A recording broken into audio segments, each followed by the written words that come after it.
Just to share the inspirations that I have through my career with other people and other things like that, that would be, I think, valuable for people to watch and for them to use in their own work and their own lives to help them better become what they would like to become as an artist and as a tattooer.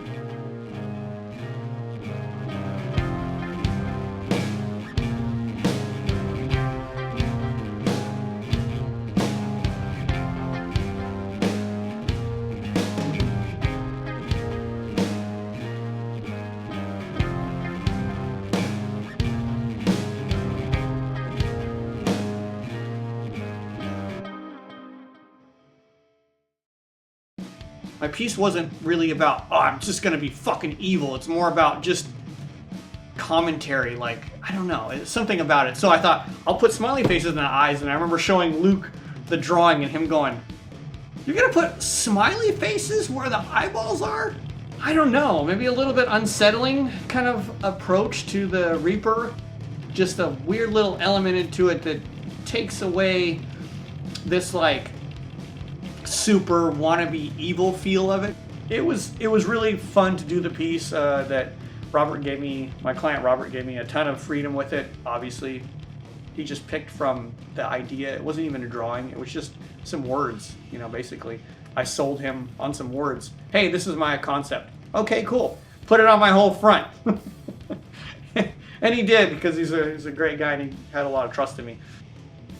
And I thought it turned out really good. It was very satisfying to do, because it's much less of a commission type of piece. You know, a lot of my work is commission work. People come to me and they give me ideas, and then I flesh them out. This is me coming and saying, here's my idea, take it or leave it, in certain terms, right? And he took it. So it was satisfying to work through a piece that's really wholly me for the most part, right? Aside from I'm doing it on somebody and I need to make this a successful tattoo and I want to please them very much and I want them to be happy about the piece, but it is also very driven by my ego and my idea about what I want to achieve. So it's a different kind of approach mentally to the work, but it was a lot of fun, and I'm really happy that I got to do it, and I'm really happy with the end result.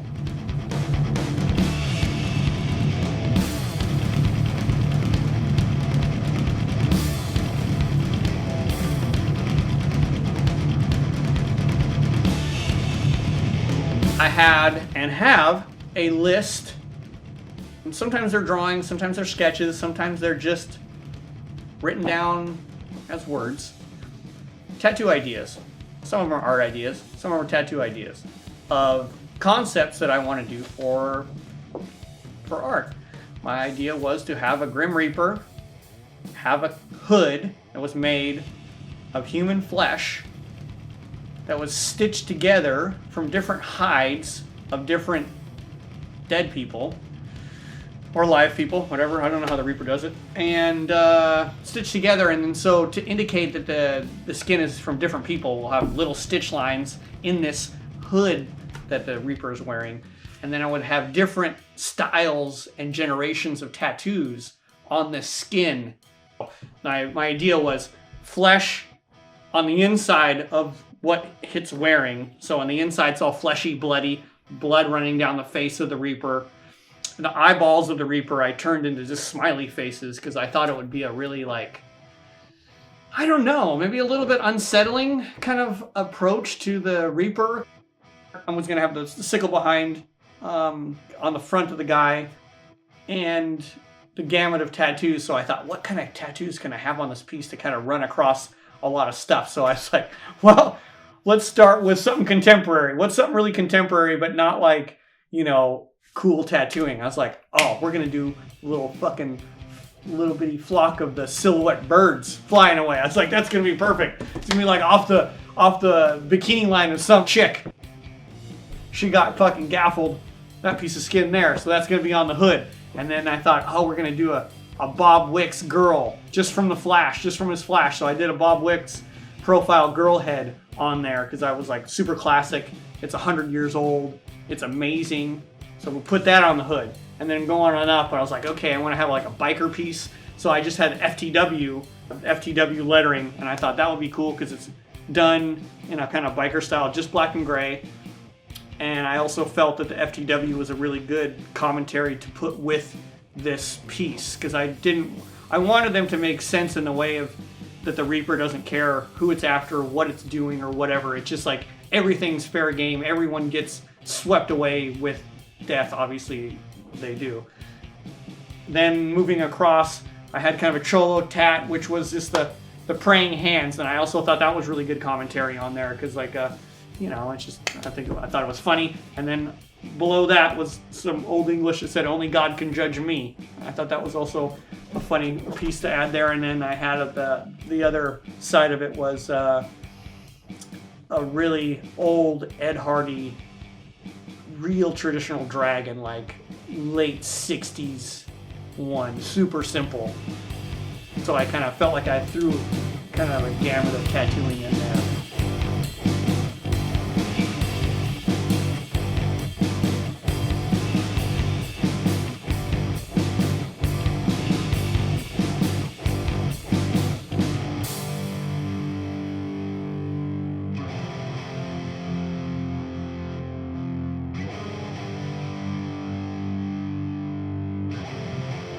Wanted to make the skull really dark to make it creepier, so I didn't really leave any skin in the skull, which was a little bit scary to do because I did it with Sasumi and I packed in the medium gray into the areas that it would be kind of a lighter area. And when I got done, it looked pretty shitty. It looked kind of fucked up. It looked almost like a scratcher trying to do some gray, and you'd be like, oof, that's not gonna look good.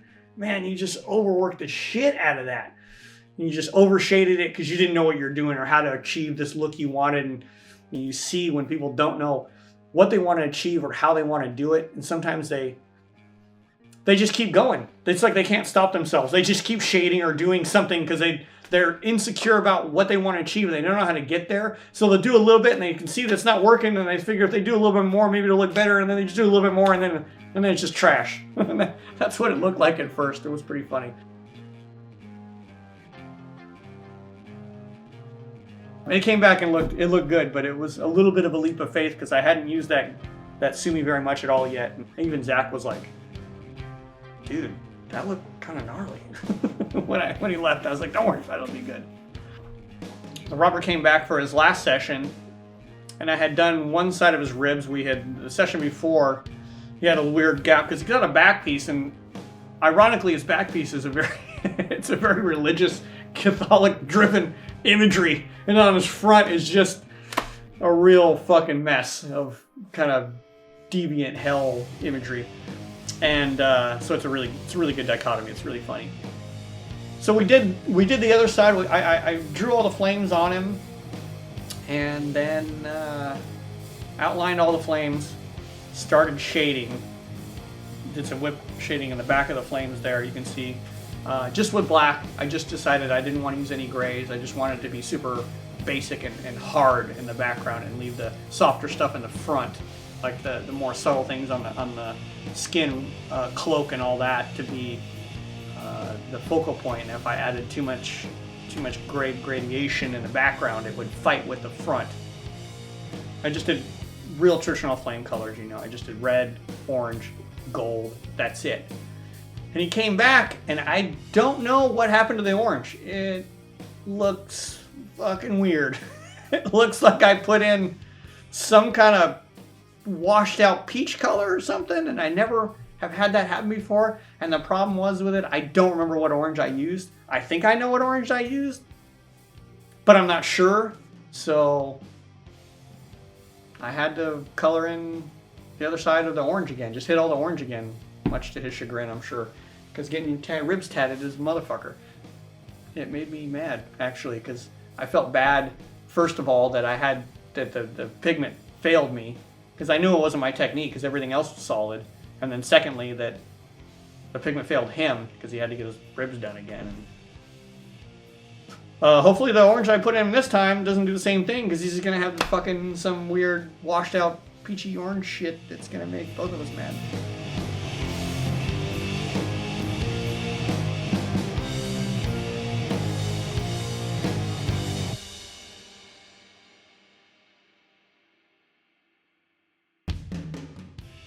Yeah, choosing how to approach the tattoos on the skin, on the cloak,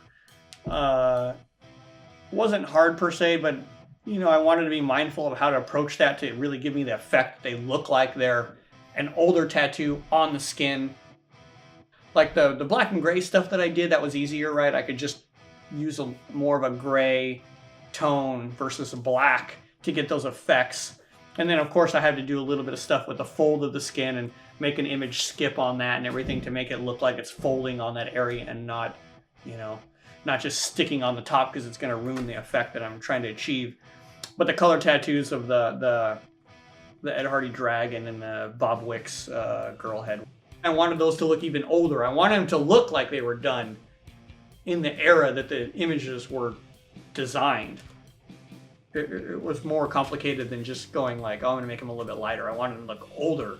So I pushed those back even farther with the black that I used, which was not even remotely black. It was, you know, black with a little bit of blue, with a little bit of green, with some white, with some water or something, I don't know, to do the outlines, and then really having to push back the coloring of them, even though they're simple in their color, just reds and greens, yellows, and I think that's maybe it. But I really wanted to push those back, because if they were strong, they would kill the outline and make them look weird, and they just wouldn't look old, and they might not look like every old tattoo you've seen, but I think they look like some of the old tattoos you've seen, and I thought that was an important aspect of how I was going to make this thing look good, was being mindful of how to approach the older tats on this.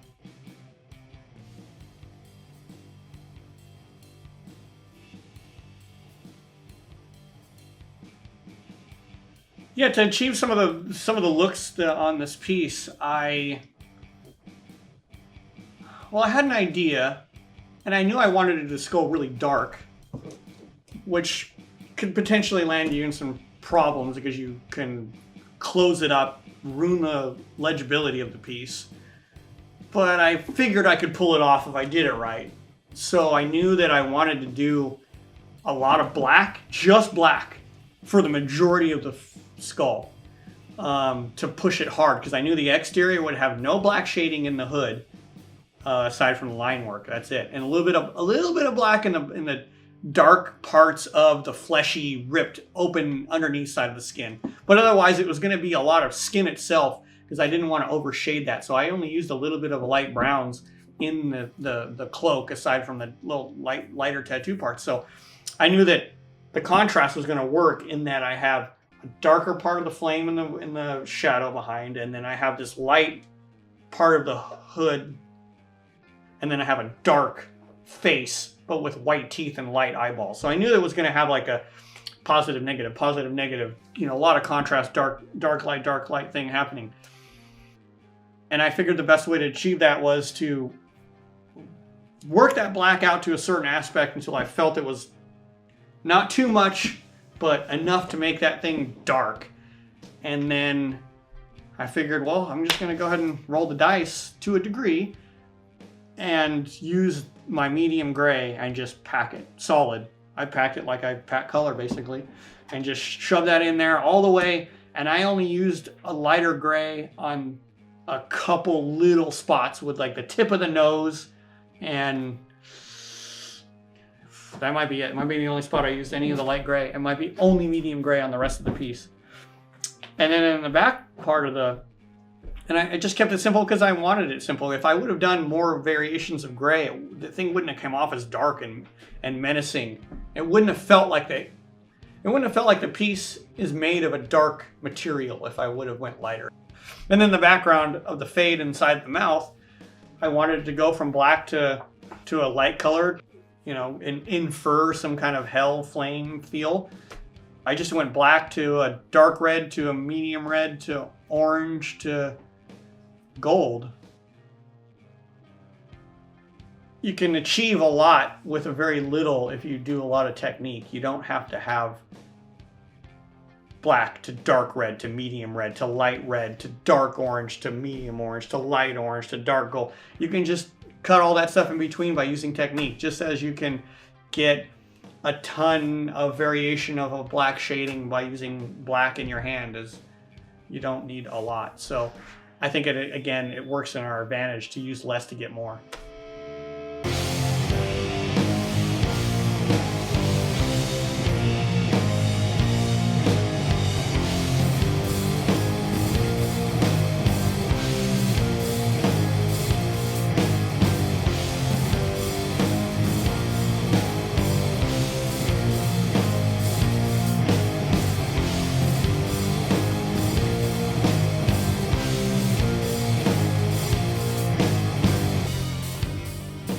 Obviously, that because I've tattooed for such a long time, I'm fortunate that I've done a lot of different styles of tattooing. I've studied a lot of different styles of tattooing, so I knew roughly how to approach these styles. Or someone who's newer in the tattoo game wouldn't necessarily understand. They might not even know who Bob Wicks is. You know, they might not know who Ed Hardy is, so they don't know, like, if I want to choose this era, what images do I grab? And what makes most sense? And what are classic images? And what are images that people are going to really key into? You know, a lot of people, I could have picked a design from the late 60s that nobody's ever seen and did it kind of old. It wouldn't have the same impact as using an Ed Hardy dragon that's one in his dragon book to duplicate, to put in there. And I just copied them verbatim because I wanted them to carry the lineage, honestly, through the tattoo. That's why I chose the Bob Wicks and the Ed Hardy, because they're both people that are super influential in the tattoo world. And they're both, I mean, for obvious reasons, is that they're masters of their craft and at, you know, drawing the imagery. So I used those because I wanted to show that through. As we're going to Ed, we're going to the biker stuff, we're going to my stuff. And it's honestly, if I were to break that down more, it's almost me showing, or I'm telling a little story about who I am and who I'm influenced by and how I got to do this Reaper, from Bob Wicks to Ed Hardy to the biker stuff to me.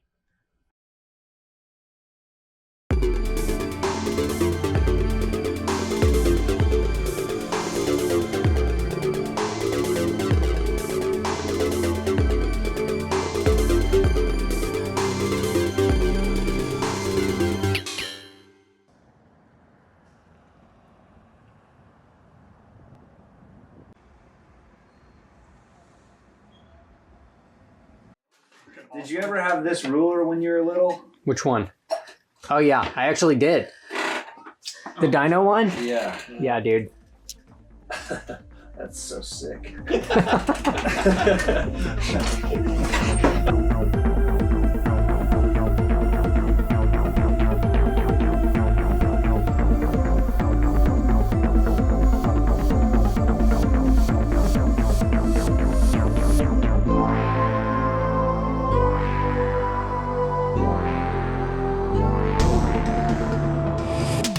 Dude, it's like, look at, Oh, look at her. yeah. That's cool. Oh, dude, because I had computer paper. My mom had worked at a gynecologist's office, and she had computer paper, and she'd give me a stack, and I would pull it out like 8 pages, and I would just draw a dinosaur fight, like That's awesome. Godzilla fight, like Rodan, like all this stuff. So like some would be in the ocean water and coming out. So, but I would like, I remember starting out with like 2 pages, and then I was like, oh, I'll do like a 6-pager. That'll be sick, you know? And then I was just like, got longer and longer. And my mom's like, dude, there's no room. Like, I can't put these up anywhere, you know? I'm like, all right, we'll just fold it and then we'll find a place, you know? Right. So let's talk about that. You were drawing that stuff, dinosaurs and stuff, and now you're still drawing. I know. I've not grown as a person 1 iota. Fantasy, prehistoric type stuff, fantasy stuff, monsters, that kind of thing. Why do you think you're drawn to that imagery, and what does it do for you in creating it? I mean, besides the fact that it's probably like, you know, disappointingly typically kind of male power fantasy shit, you know, I like to think of myself as a cool progressive dude, but I'm like, well, all I do is just warriors with fucking knives and shit. I think I am just addicted to a fictional world, because when I was growing up, I think that I was immediately disappointed by the mundane elements of life, where I was like, what? Like, I have to eat, like what is all this shit? I don't like anything. Frozen peas? Yeah, like frozen peas? Get these out of my face! Warriors don't eat frozen peas. Yeah, no, I don't eat this. Warriors eat mint chocolate chip ice cream. So yeah. Then I was like, I'm gonna be a psychedelic occult fantasy artist guy. And in 2008, I quit my job, and then I was like doing it, and I was like, this is going good. But then that was the middle of the like street art. That was like street art, graffiti, street art was huge. And so I was like, y'all want some psychedelic Satan fantasy art, baby? You know, and everybody's like, nah, dude, street art right now. Is that cool? Just no, you know? And so it was funny because I was like, oh shit, this isn't really working in like the way that I was kind of hoping. As far as gallery stuff, I mean, I was still doing tons of like, illustration for companies and, you know, cool murals and just whatever.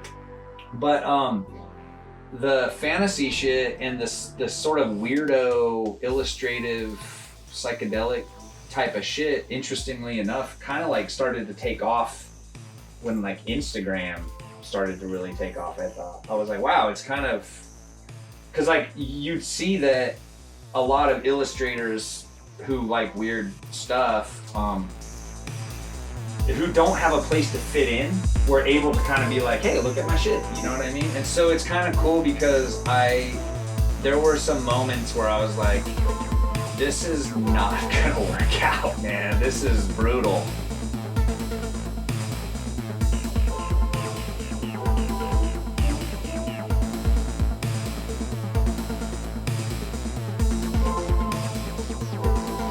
So let's talk about when you're doing commissions.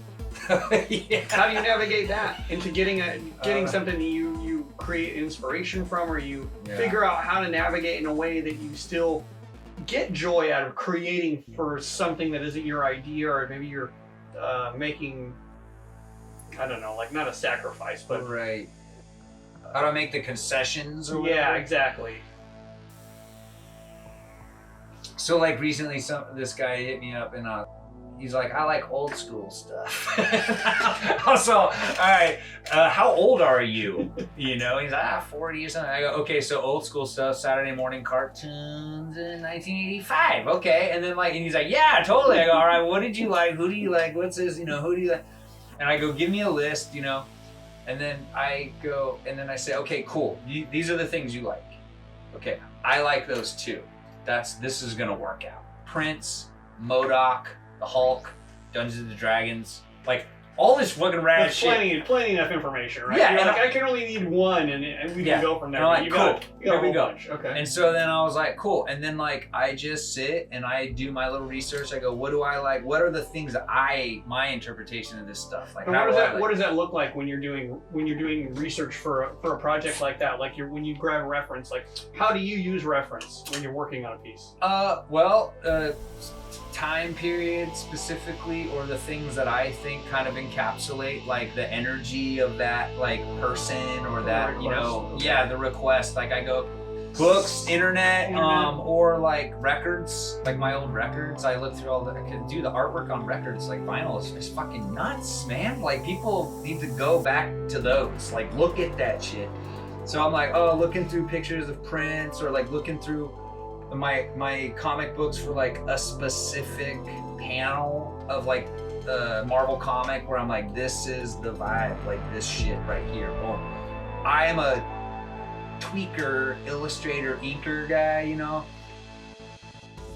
I realized like, okay, but to encapsulate like the vibe of this, I'm gonna use this sort of like late 1979 John Buscema brush style that he did on Conan, the Conan magazine that I love. And I go, all right, here it is. This is it, you know. Like, thanks, you know, and like, that's it. Like, I just say, I request they be involved with like, what do you kind of like?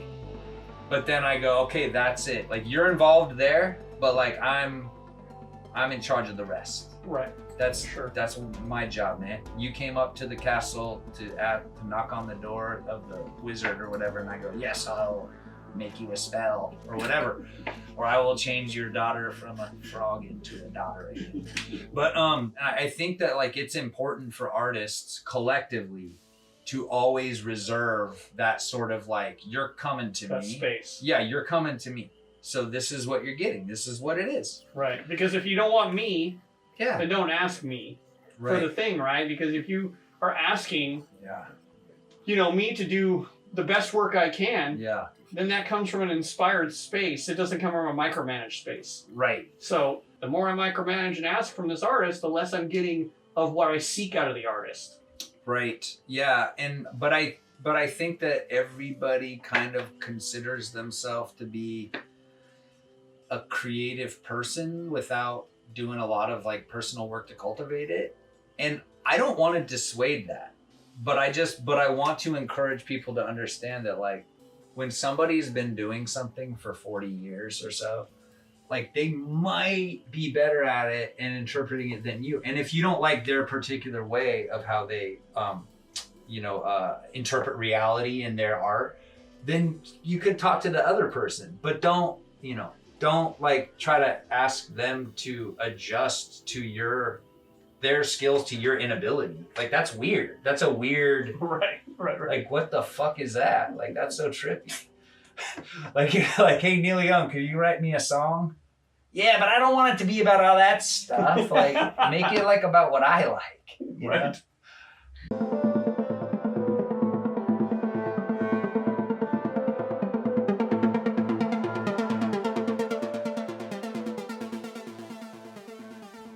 Song, bitch.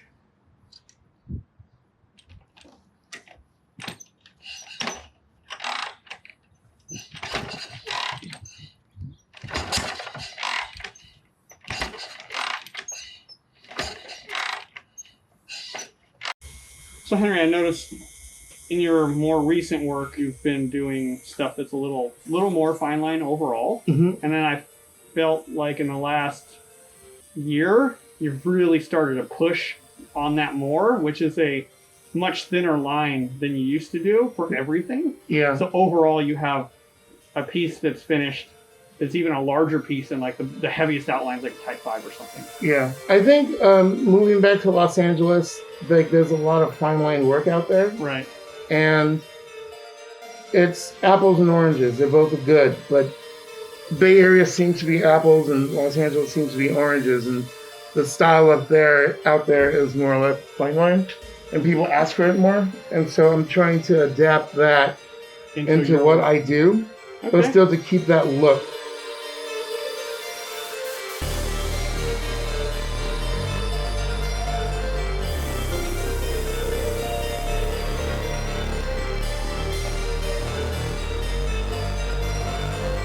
This own sort of mentality of drawing, to me, it's like one of the best things that's ever happened. And I take it with me now, and now it's evolved for me. Because, before I used to draw and try to figure out an area. And now I look at either a painting or a tattoo and I'd approach it in a way that that everyone came up with at Skull and Sword is like the constant critique in the first, second, and third draft of the illustration is not like the final. I think the way that we worked in the shop and the way we really started to work more and more as we worked together more and more and put emphasis on things. And I made rules and be like, you have to be at work by 11:30 and to help everyone else with their drawings. Yeah. If you're not there, I don't care if your appointment's at 2, you have to be there at the latest 11:30 because after 11:30, people need to start getting seriously ready for their tats. So if you're not there to help with their drawing, then you're not contributing to the shop. So you're not really part of the shop. You have to be there to help. Say I'm busy doing a drawing and Henry's already looked at it and it's good to go, right? And he's like, I'm running behind. I'm still trying to fucking get this thing right. And then Lango's there and he's like, I can help you with your drawing because I'm here and I'm ready and my guys are in progress. And that was, I think, the big thing that we started really pulling together for a few years, which was like, we were pretty hardcore on that. It was like, we sat down at the kitchen table in the back and everyone was like eating, drinking, chilling out, having coffee. And it was like, does anybody need help with their drawings? Will you look at this for me? Will you look at this for me? Yeah. No one really ever just like did their drawing and was like, I'm gonna go do my work now. And then like left the table. Yeah. It was just like, even if you felt insecure about it, you're like, oh, will you take a look at it for me? Yeah, totally. It was dismantling, and that was the best part. I've never, ever been critiqued the way I was at Skull and Sword in a positive way, because everyone I've ever worked with didn't have that kind of regiment or like, I don't know, they were... vocabulary and thoughtfulness. They didn't have the vocabulary or like the ego breakdown for it.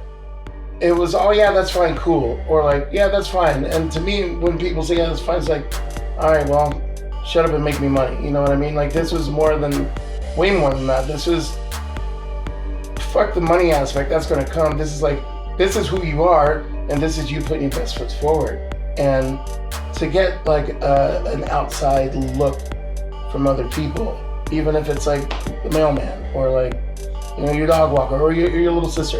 You know what I mean? And I love that right now.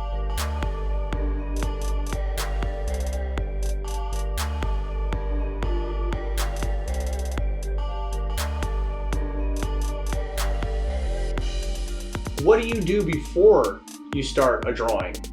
So now you're talking about you start conceptualizing. Yeah. And I think that's something that we all kind of like crystallize more there. Yeah. Like crystallizing the idea of like, before I put my pencil to paper, why do that work? Because I'm going to waste some of that work. I like the idea of giving people proper time and being present.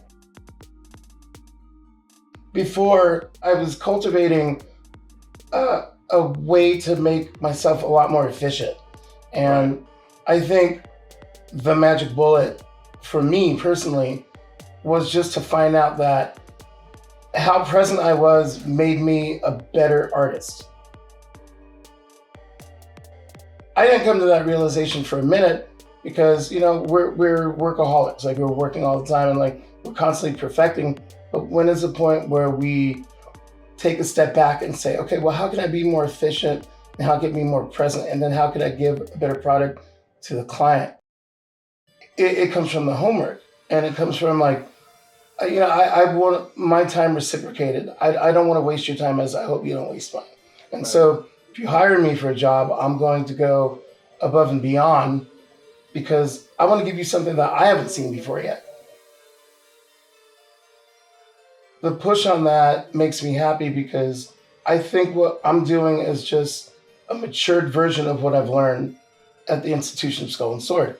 But like I said, like I reinstitute old customs that I used to do. Like Right. I have a little sketchbook, and I love that thing so much. I don't have any idea, and I'll jot it down no matter how shitty it is. But I'll jot it down, and well, this is a really cool way I think to do a snake. I'll do it like that.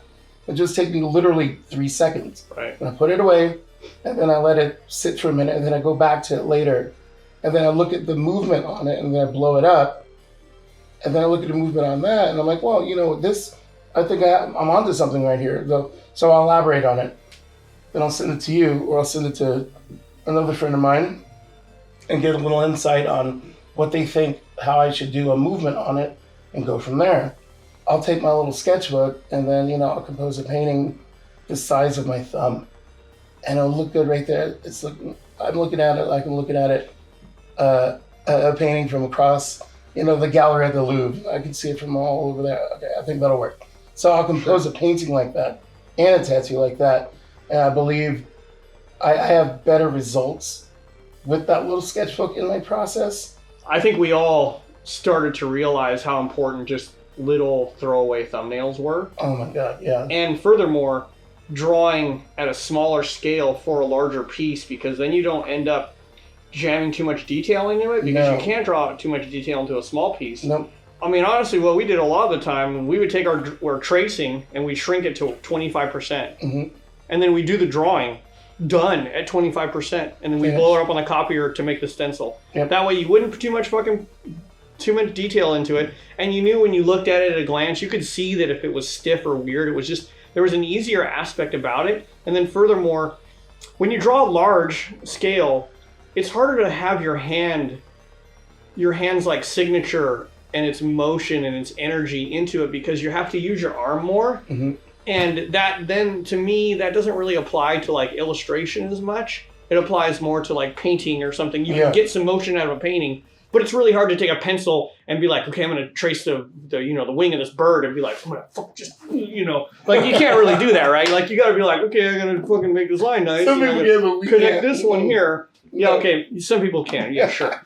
Not me. I don't even want to try it. And especially not with a pencil. No, I think it's really it really helped us a lot to do that, and having the small scale, you can really like have your hand do what it needs to do, and the kind of just natural flow of what you do, and then it helps bring out, I think, the real subtle aspects of who you are and how your brain works and communicates the imagery that you're trying to draw. Yeah.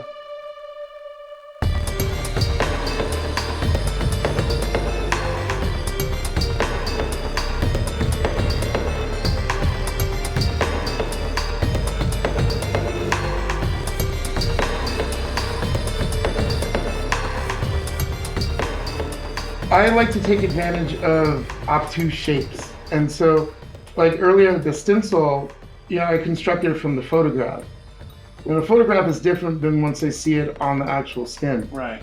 And you don't get like the different curves once you actually put the design on. And so I would want to take advantage of the space and make sure that, for example, if he wanted to get something that worked in here, it would cohesively work with a respectable distance with these two pieces on the side in here. And I think having a grasp of anatomy, we can lengthen and shorten things, and it doesn't necessarily have to be anatomically correct, but I personally like that aesthetic. I like to stylize that. Stylize it, yeah, right. Definitely. Right.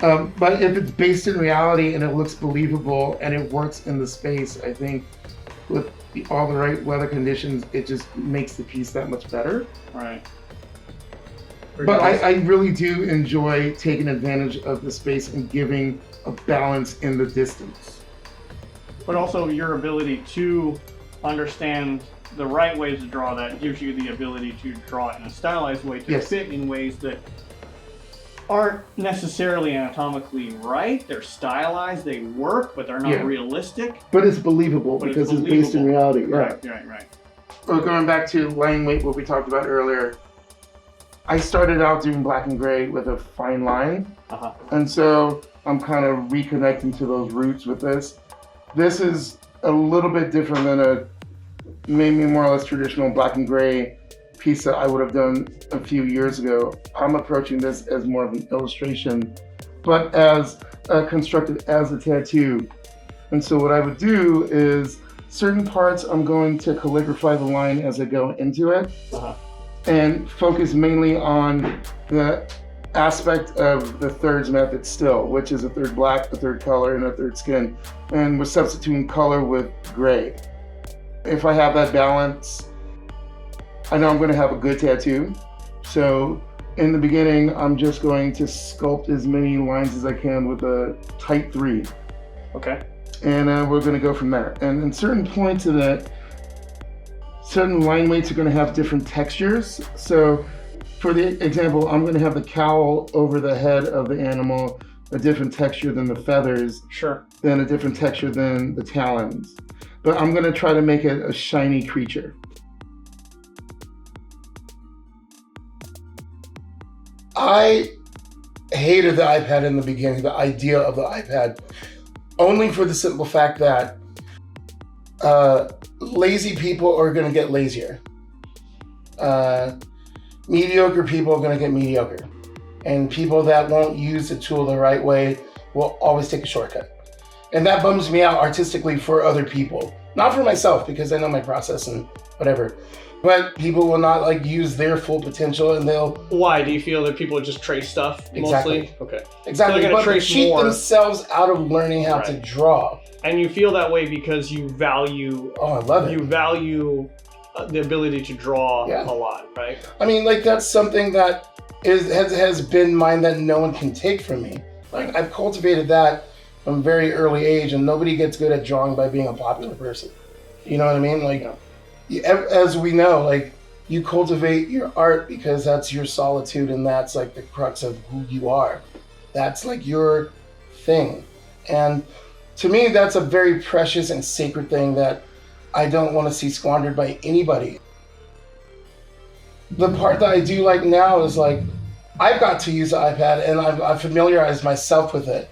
And it hasn't shortened my process. It actually takes longer now. So, I noticed that sometimes I'm like, fuck, man, this thing should have been quick, but now sometimes I feel like my drawing takes longer. It does, because I feel before, when you have pen and paper and limited resources, because you might run out, your pen might run out of ink. Pen run out of ink, you might run out of tracing paper, you won't have enough. So you don't have enough critical decision. You don't have enough that good tracing paper. Exactly. I only have a little bit of this one I can trace on, because the other shit's too fucking opaque, so and the other stuff smears with pencil. Yeah. And it won't make a good stencil. But I've learned to use both. And I have a better appreciation for it in the last couple of years. And before I wasn't thinking properly because I was bummed out on people cheating themselves out the experience. So I was a little too close to it. So I learned a lesson, which is pretty fucking rad. And it was fun. And now I like to use it. But I use it as a secondary backup to my sketchbook because, like we were talking earlier, I think style is your signature. You sign a check with it, it's your hand automatically makes that movement. And we talked about this at Skull and Sword.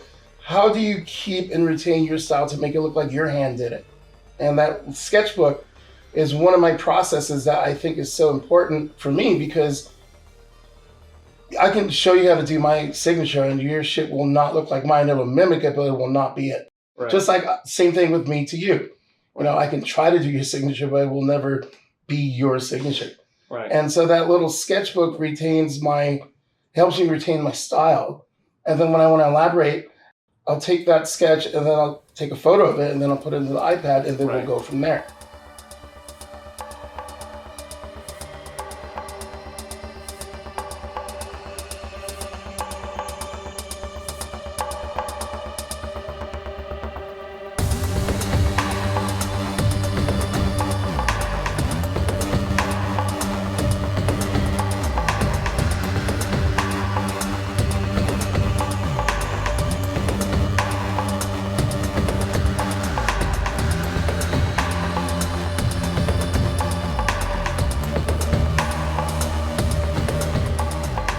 Well, he wanted to get a claw, a shiny claw, and as much as I love the imagery. Yeah, right. My favorite claw image is Stanislav Sikowski's The Struggle. Mm-hmm.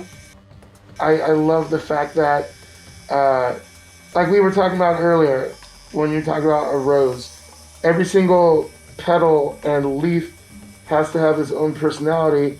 And I think I like the idea that each one of the fingers has its own personality and it's moving towards its own goal.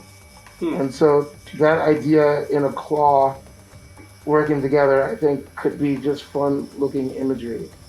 And also it's a nod to my favorite artist. So And that kind of stuff is inspiring in general then when you're doing the work, I think, right? And you feel like you're kind of like passing a little something on. yeah, Even if it's a subtle way, it's just like... it makes it more interesting for me. So I get something out of it. Right. I get to work on something fun for me. And there's also some interesting narration in that because, I mean, really, what are we? I think we're often made up of just different little pieces of what we've watched in our lives, right? Yes. So you're just kind of like illustrating a little bit of what's inside of you. Even though you're kind of like, well, it's a little quilt of all kinds of other things that I've seen and like and love, and none of them are exactly me, but I put them together as I would like. I like that. Kind of like a gumbo of ideas.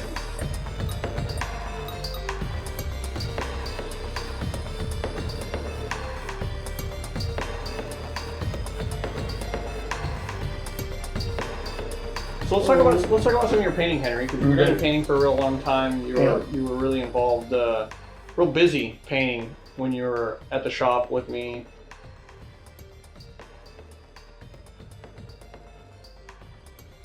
You were doing a lot of oil painting then. Yeah. Seems like now you're doing a lot more watercolor paperwork. Yeah.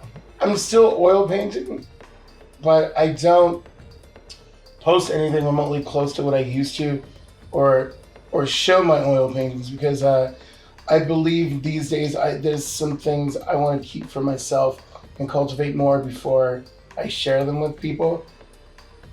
To me, oil painting's a lot more personal.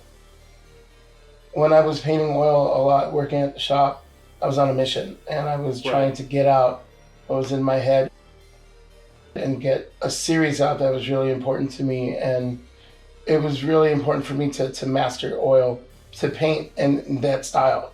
And I needed to get through it cathartically, and I did it, and it was great. But it took a lot out of me, emotionally and physically, to make it how I wanted to look. I really got disenchanted with the art world, and I got disenchanted with galleries and the middleman aspect of that, and it really bummed me out, like how people really are in the art world. So I got disenchanted by that, so I said, fuck it. Threw all that shit away, and I gave up on that.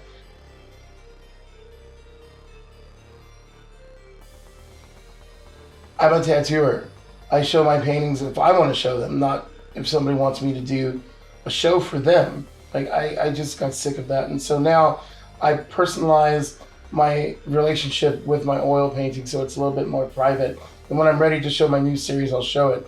And now watercolor to me is like the crux of tattooers. And like, you know, when I was an apprentice, I was taught how to make, flash and the joy of watercolor painting.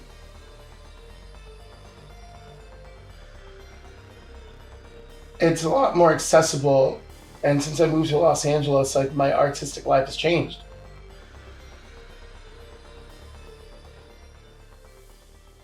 It has a lot to do with my mom passing. She was a really key element in my development as an artist, and I loved her. She was like my best friend, and she was a teacher, and she got a lot of joy, as long as I've known her, from helping people out and putting back and giving back. And so, since, in the spirit of, Teresa, my mom, what helped me reconcile everything what's going on in my personal life and my artistic life is to help people and then to give back. And so I've been mentoring a couple younger artists and certain younger tattooers because I believe in their work. and I believe that they have potential to be amazing. And it's an action over words thing. And I feel I want to give back as it was given to me, because I've reached all the goals that I've set out to do.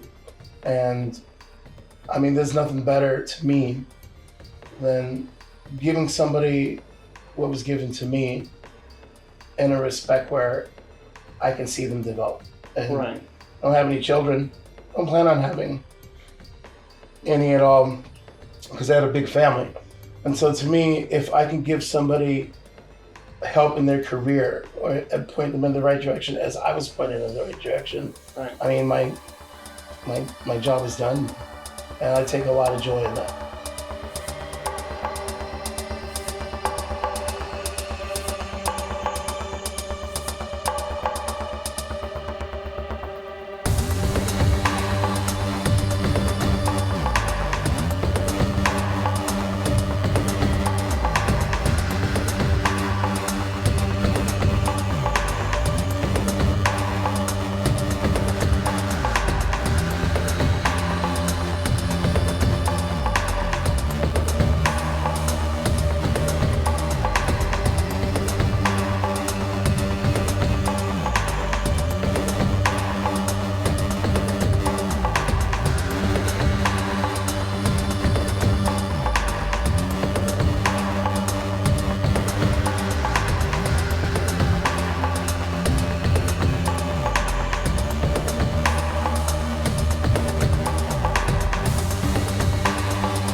And he's tattooing a kid with an acetate stencil of an eagle.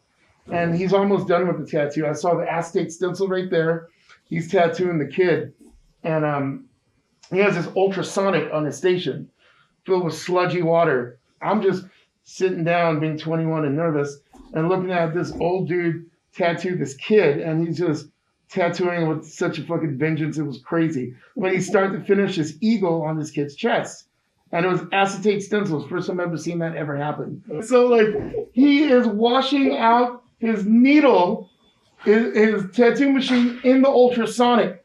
And the ultrasonic water was sludgy and fucking disgusting as fuck. So when he was done, I'm not saying anything. When he was done, he bandages the kids up, the kid leaves, and like he gives me the business. And the business is he told me to record everything with my eyes, and if I can't, draw it. And he told me to remember where every single thing is at on the station, and if something is not where it's at after it's clean.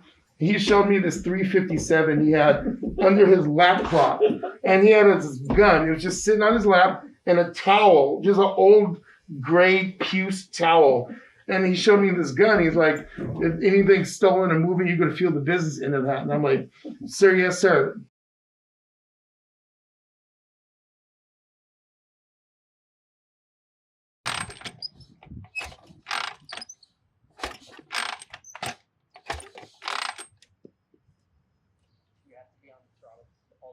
No, I was on the throttle to clear it. You go full clear. Oh. Clear it. So now it's cleared? Ideally.